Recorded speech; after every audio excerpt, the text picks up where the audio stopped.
knowing your persona very well is the foundation of how you build your marketing strategy. We have 50% of the world's GCCs based in India, contributing to almost 3 billion of India's GDP. As a marketer, this is a great opportunity for me. I have a golden handshake rule, which I kind of employ when I'm working with my sales team.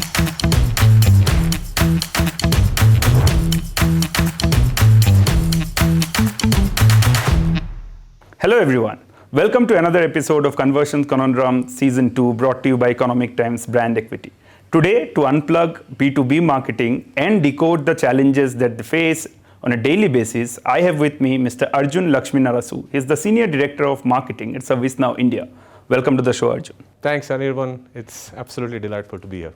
To start the discussion, can you please give me an overview of the new challenges or the challenges that you see in B2B marketing, especially being a tech marketer yourself? Today, we're operating in a digital landscape of 21st century. So every enterprise is a digital enterprise. And every enterprise is looking to transform to keep up with the market trends. And they're investing heavily in tech. So from a buyer's perspective, it's quite challenging to traverse through so many options of technology. Yeah. And there's so much that they have to educate themselves.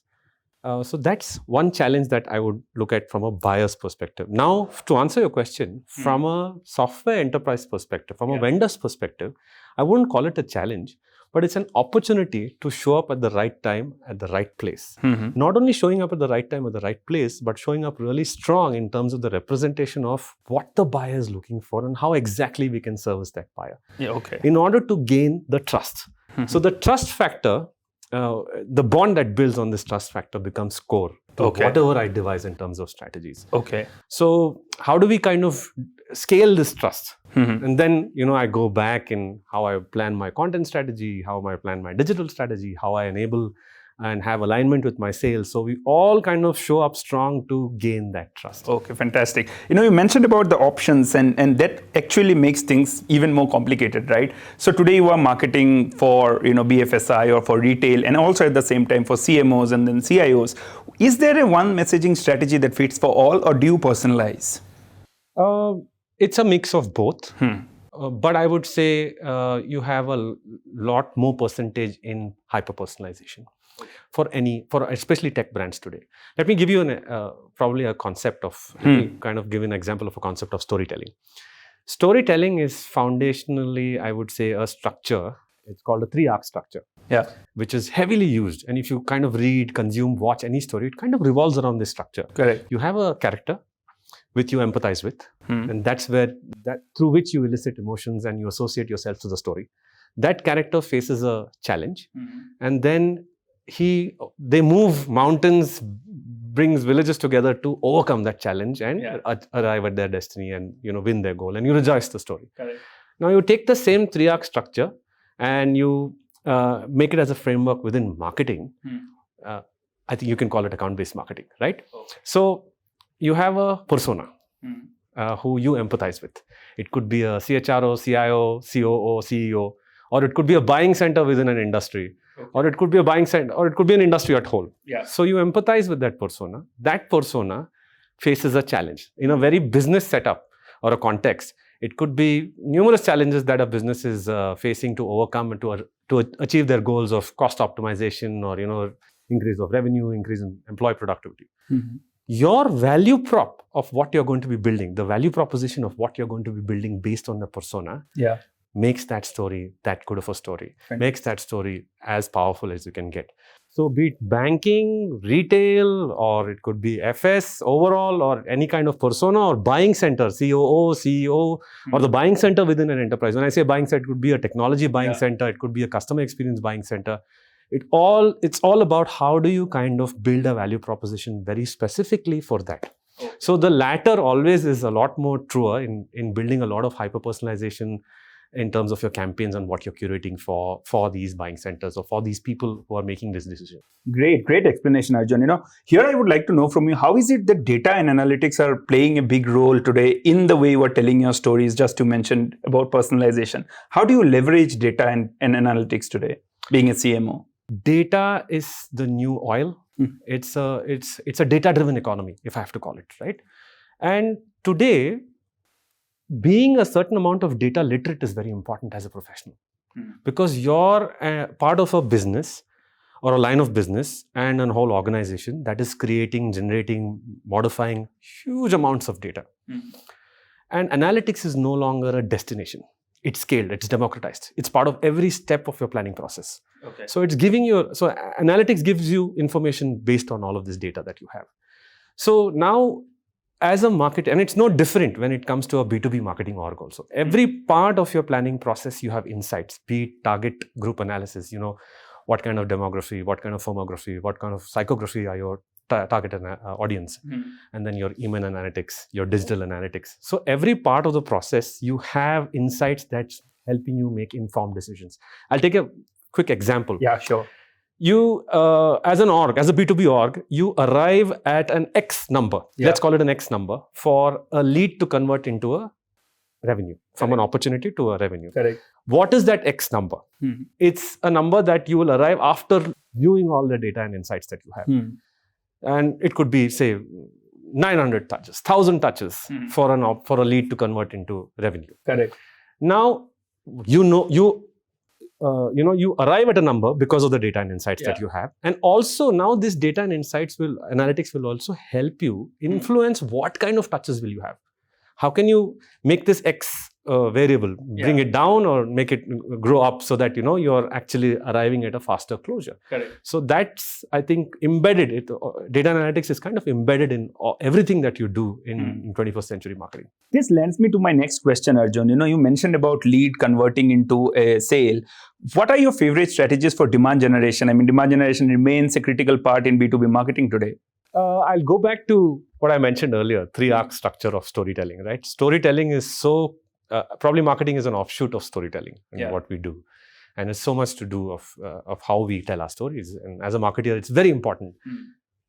So how well do you understand your character? Even in a story, the deeper you build your character and the more you know about your character, that good of a story it becomes. Similarly, if you put it in a B2B marketing setup or even in a B2C setup, understanding your target audience is the primary rule of how well do you understand them. So the 5 Ws, who are they, where are they, what are they searching for, why are they searching for it, and when are they going to take an action on it?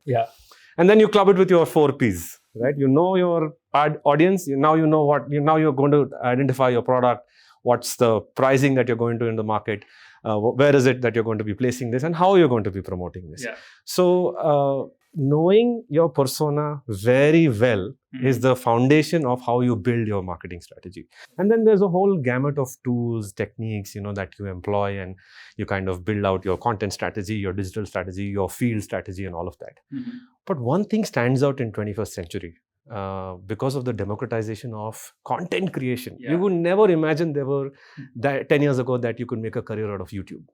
Today, that's not the case. You have a whole business model around it. And look at what we're doing in the studio today, right? You're having an interview with me. It's going on short format video, and you've done this with a lot of other marketers.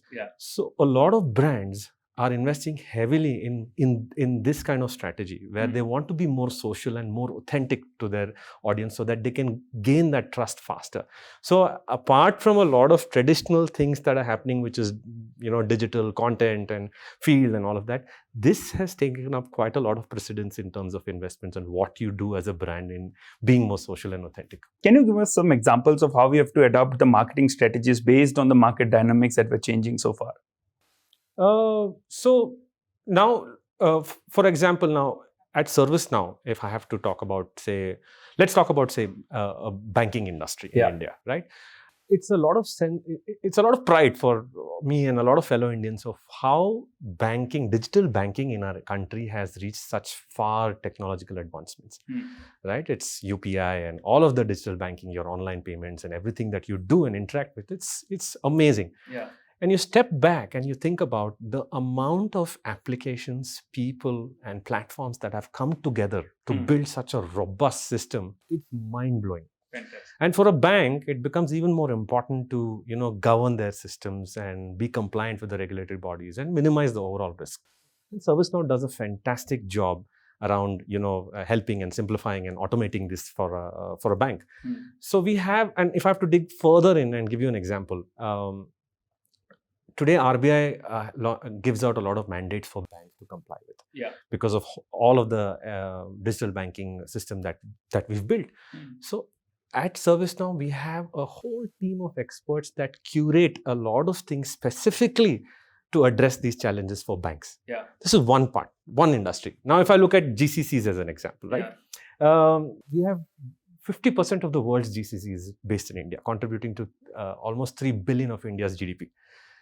As a marketeer, this is a great opportunity for me. Your decision making of these global capability centers, what we call GCCs, are going to be based in India. And India is now set out to be the digital hub for the world.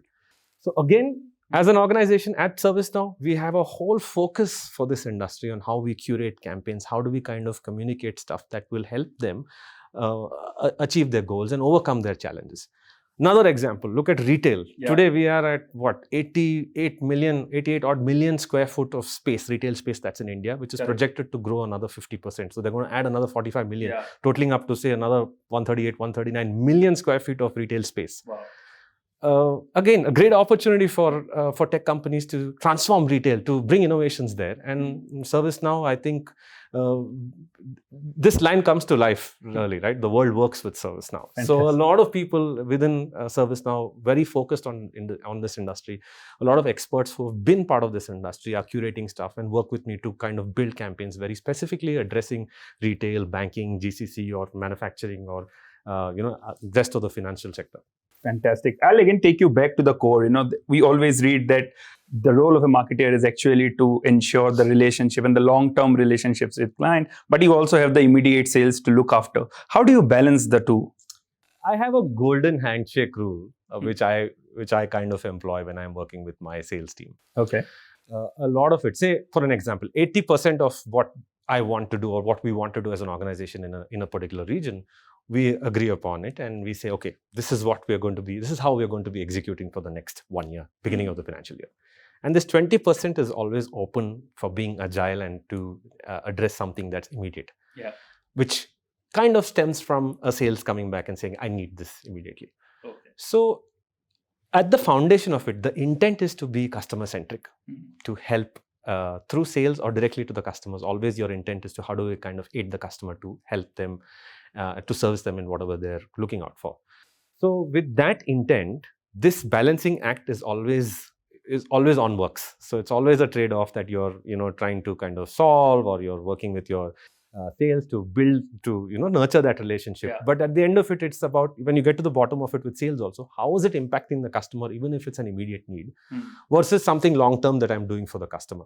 So that balance is always going to be there. I am taking an example of 80-20. It could be 70-30, 60-40 based on what organization, what their rhythm is and how they're positioned in the market. Fantastic. We are the last part of this episode, and I would like you to highlight one trend that you think will shape B2B marketing going forward.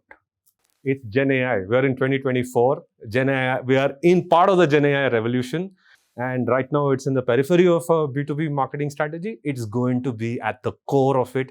Look at anything to do with running your campaigns more efficiently, gaining more insights about our target audience, or optimizing and creating engaging content using the help of Gen AI, or creating a lot more content in a very less time.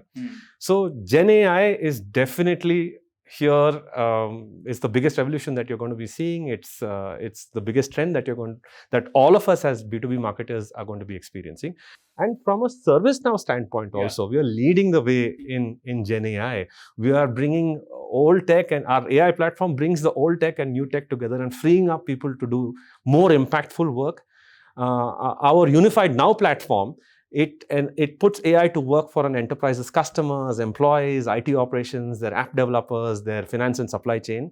So ServiceNow is bringing AI to every corner of the business, enabling people to do a lot more work in terms of productivity, being more productive, being more responsive, and being more innovative. So I would like to conclude by saying ServiceNow is putting AI to work for people. Thank you very much, Arjun. It was lovely chatting with you. That was Arjun Laxminarasu decoding the challenges in B2B marketing. Stay tuned with us for more as we unplug B2B marketing with India's top tech marketers.